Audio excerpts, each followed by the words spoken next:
What keeps a human from a permanently exalted state of creativity? Become silent. Listen.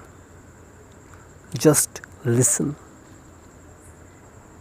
There are things that you will hear: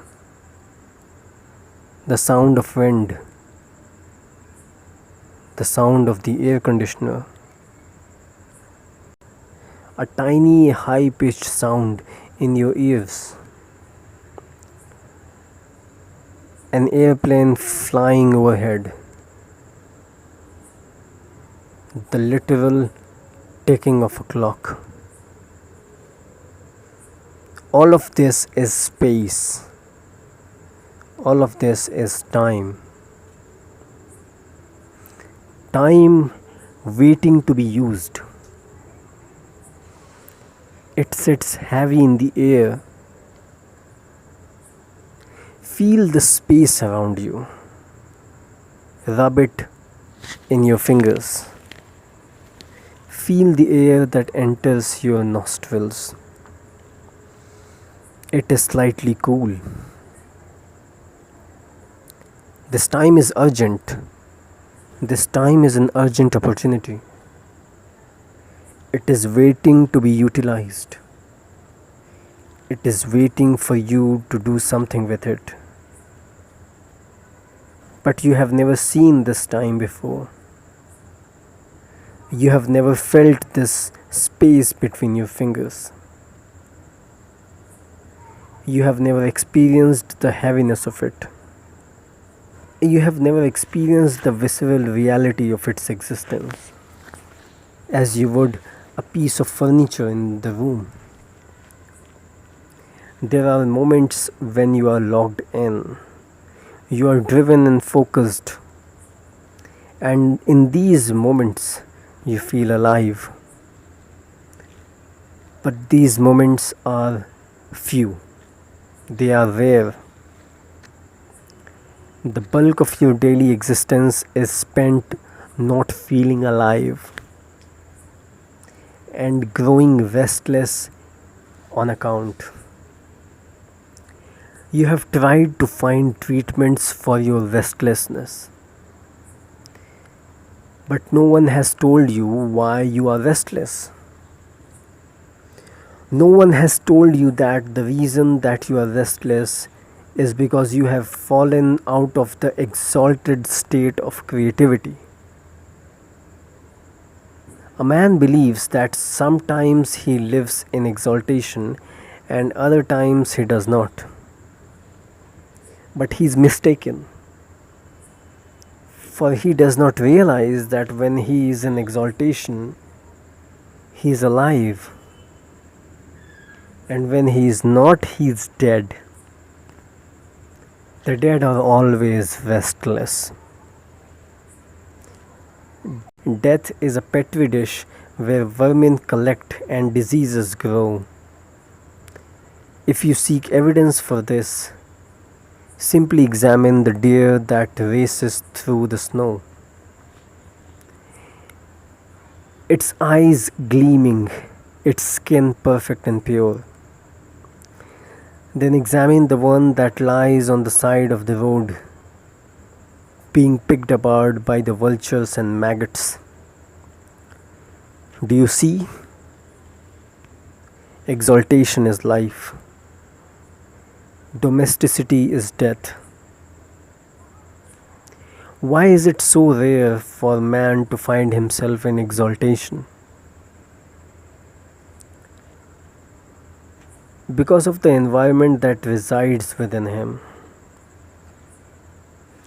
In this discourse, we will focus on the first one, the environment in which man resides. In 1954, Roger Bannister broke the 4-minute mile. This is a story of its own. But the point which must be understood for the purposes of this particular context is that 46 days later, John Landy broke it as well. And that within a year, 3 others did also.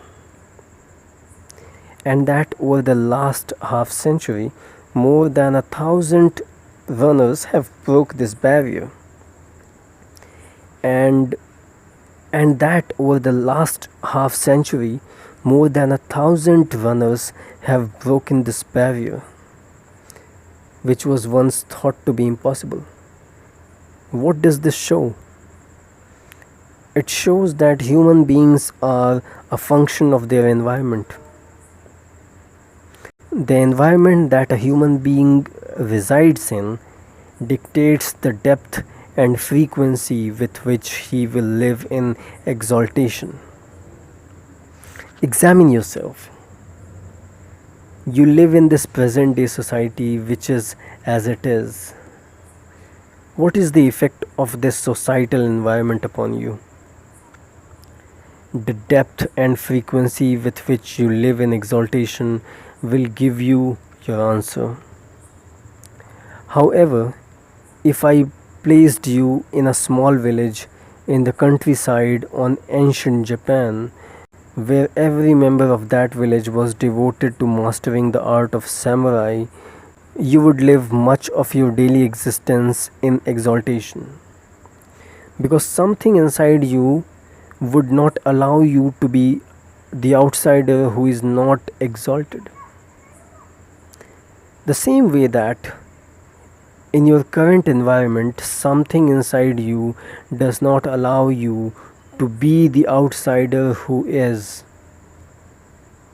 And even if you are that rare individual who bucks the trend after visiting the exalted state more often than your fellow men, and even if you are that rare individual who bucks the trend after visiting the exalted state more often than your fellow man, you will consider yourself ahead of the game, which will place a ceiling upon your ability and desire to live in exaltation. Would you like to know a secret? Humans never allow themselves to stray too far from their competition. Burn that into your brain. Burn that into your brain. For it is a secret truth of the human mind that it doesn't want you to know. Man is alive when he is creating. There is no such thing as downtime. Neither is there such thing as work. Nor is there such thing as productivity. Such things are an insult to the time and the space that you feel between your fingers. There are indeed mundane things that must be tended to in any domestic and societal existence.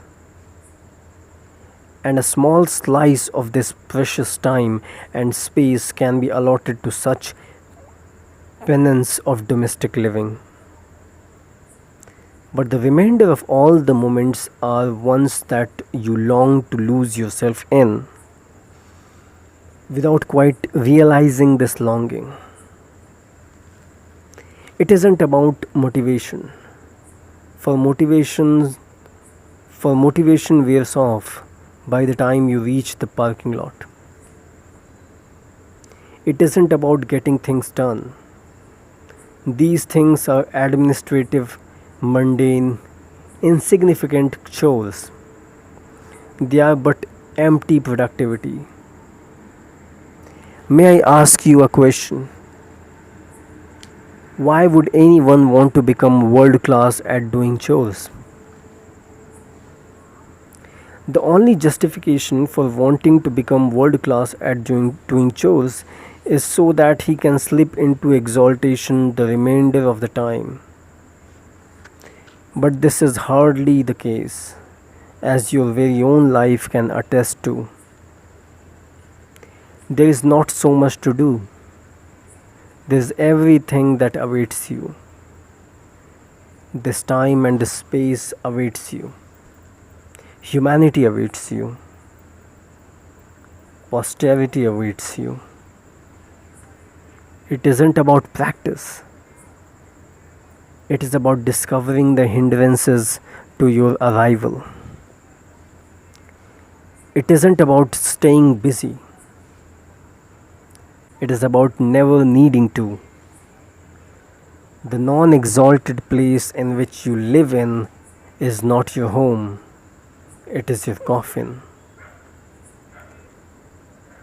You are a glorious creature that was made to roam the depths of the great oceans.